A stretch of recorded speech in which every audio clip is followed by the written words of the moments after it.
ভারী বর্ষায় সুন্দরবনের দেখুন কতটা বেহাল দশা হয়। বাড়ির সামনে এতটা জল, ভাবুন, আর এরকম কাদা।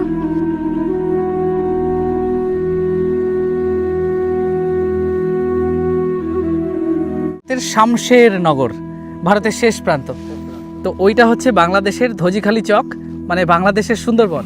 কি জোরে বৃষ্টি পড়ছে, বিশেষ করে অ্যাকচুয়ালি সুন্দরবনে সব থেকে বেশি সমস্যা হয় না আশ্রয়ের।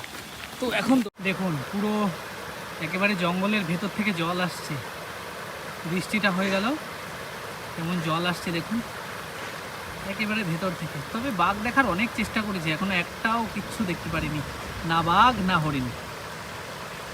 একমাত্র সুন্দরবনের শামশেরনগর আসলেই তবেই আপনারা এরকম বড় বড় গুয়ে সাপ দেখতে পারবেন এই এলাকা জুড়ে। ওই দেখুন ওনারা কেওড়া ফলটা পারছে, অ্যাকচুয়ালি এটাকে বলা হয় কেওড়া ফল। দেখুন সেই মহিলারা কেওড়া ফল পারছে। যে কতটা ভয়ঙ্কর বা ভয়ানক তার একটা চিত্র আমি আপনাদেরকে দেখাচ্ছি। দেখুন একটা শূকর মরে পড়ে আছে ওখানে, হয় কুমিরে বা কিছুতে একটা ধরেছিল, দেখে তো বুঝতে পারছেন। ওপাশে বাঘের ফেন্সিং, আর তার পাশে শূকরটা মরে পড়ে আছে। যেহেতু এই যে কালিন্দী নদীর খাড়িটা, এটার জল কমে গেছে তাই ওখানে রয়েছে। কি ভয়ানক এই এলাকা। তো এই পাশ থেকেই আমাদেরকে ওই পাশের গ্রামে প্রবেশ করতে হবে, জানি না, কিন্তু জঙ্গলের এই যে ফেন্সিং দেওয়া রয়েছে, ঘেরা রয়েছে।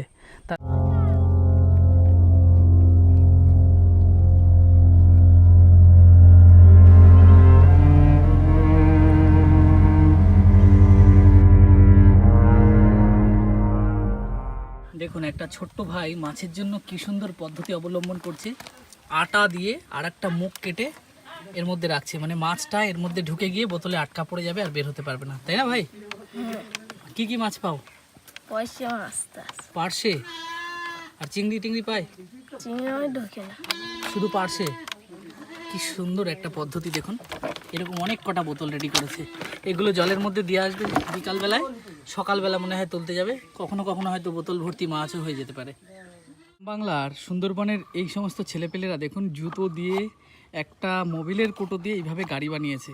আর আমাদের শহরাঞ্চলে তারা কত ধরনের, কত ডিজাইনের, তাদের কাছে খেলনা দিলেও তারা সুখী হয় না। আর এরা নিজেরাই বা বাবা মা একটু সাহায্য করে এইটা বানিয়ে দিয়েছে, এইটা রাস্তায় চালায়, এতেই তারা কত খুশি।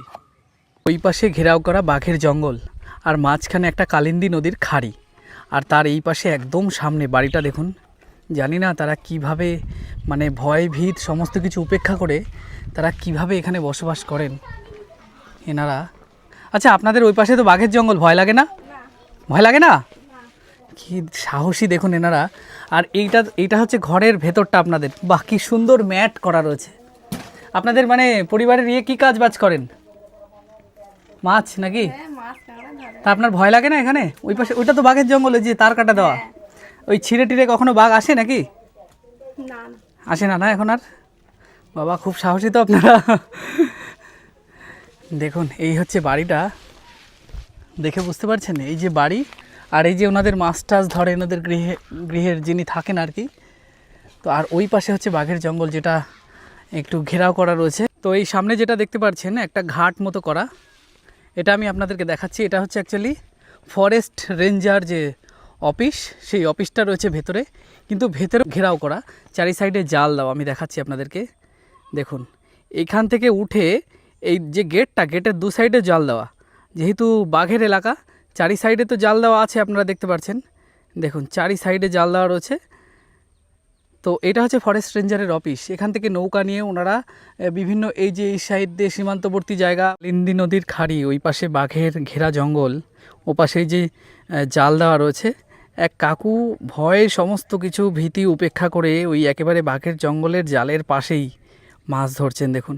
আর কাকিমা তার সঙ্গ দিচ্ছে, একে বলে ভালোবাসা। মাছ পেয়েছেন কাকিমা?